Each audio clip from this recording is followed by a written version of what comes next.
If you are encountering the result code hung error on Windows 11, there are a few straightforward steps you can take to resolve it. Begin by opening the browser where you are experiencing this issue. Locate the three dots in the top right corner of the browser window and click on them. From the drop-down menu, select History, and then click on the bin symbol to clear browsing data.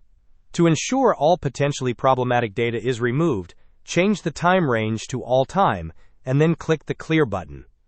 Next, click on those same three dots again. This time select Extensions, and then go to Manage Extensions. Here you will need to remove any extensions that you suspect might be causing the problem.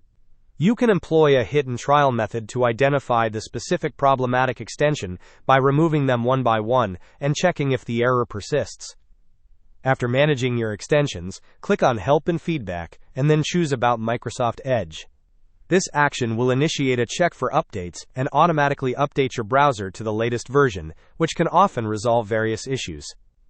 Finally, navigate to the Reset Settings section, click on Restore Settings to their default value, and then select the Reset option.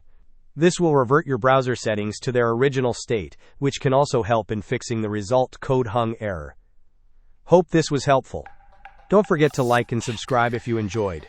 As always, thanks for watching, and I will see you in the next video.